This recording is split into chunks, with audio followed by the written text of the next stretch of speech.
এই চেনেলৰ অন্য এটা ভিডিঅ'লৈ স্বাগতম জনাইছোঁ। ৰান্ধনীসকলৰ দৰমহা কিয় বৃদ্ধি নহয়? বেলেগ যদি ৰাজ্যত আপোনালোকে চাবলৈ যায়, ইয়াতে আপোনালোকে এখন টেবুল দেখিবলৈ পাইছে। কেৰেলাত যদি আপুনি চাবলৈ যায় 12,000 টকা প্ৰদান কৰে। পণ্ডুচেৰীত যদি আপোনালোকে চাবলৈ যায় 10,000 টকা প্ৰদান কৰে। তামিলনাডু দেখিবলৈ পাইছে 4,100 টকাৰ পৰা 12,500লৈকে পায় তেওঁলোকে।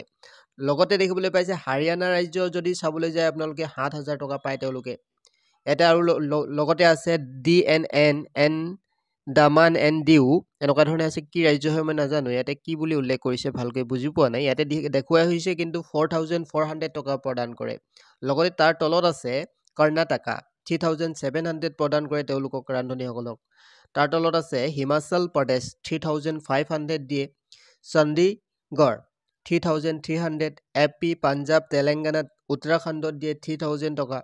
তো উচিত তেওঁলোকৰ যি মজুৰি হয় মজুৰি প্ৰদান কৰে। কিন্তু অসমত যদি আপোনালোকে চাবলৈ যায়, ইয়াতে দেখিবলৈ পাইছে গুজৰাট, ত্ৰিপুৰা 2,500, অৰুণাচল প্ৰদেশতো 2,000 দিয়ে, ঝাৰখণ্ড, MP, UP, ৰাজস্থানত দিয়ে 1,700 টকা, বিহাৰত দিয়ে 1,600 টকা, আসাম, ছত্তীশগড়, মহাৰাষ্ট্ৰ, মিজোৰাম, ৱেষ্ট বেংগল, এইকেইখন ৰাজ্যতে একেবাৰে কম দৰমহাত কম মজুৰিত ৰান্ধনীসকলে কাম কৰে দেখিবলৈ পাইছে।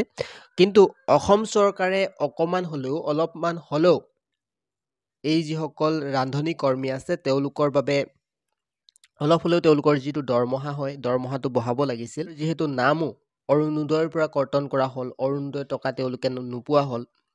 অৰ্থাৎ ঘৰতে বহি যিহেতু অৰুণোদয় মহিলাসকলে 1,500 টকা পৰ্যন্ত পাবলৈ গৈ আছে 26 চনৰ পৰা, কিন্তু তেওঁলোকে ৰান্ধনী কাম কৰি যিটো প্ৰাপ্য পাব মাত্ৰ 1,500 টকা।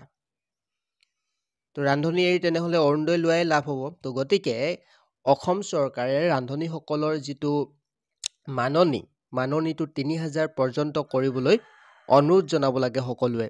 তো ভিডিঅ'টি একেবাৰে শেষলৈকে চোৱাৰ বাবে ধন্যবাদ। এইখন যিখন টেবুল দেখিবলৈ পাইছে, বেলেগ ৰাজ্যত যিহেতু 12,000 পৰ্যন্ত যিহেতু দৰমহা প্ৰদান কৰা হৈছে, 10,000 পৰ্যন্ত, 4,000 পৰ্যন্ত, 7,000 পৰ্যন্ত ইয়াতে দেখিবলৈ পাইছে।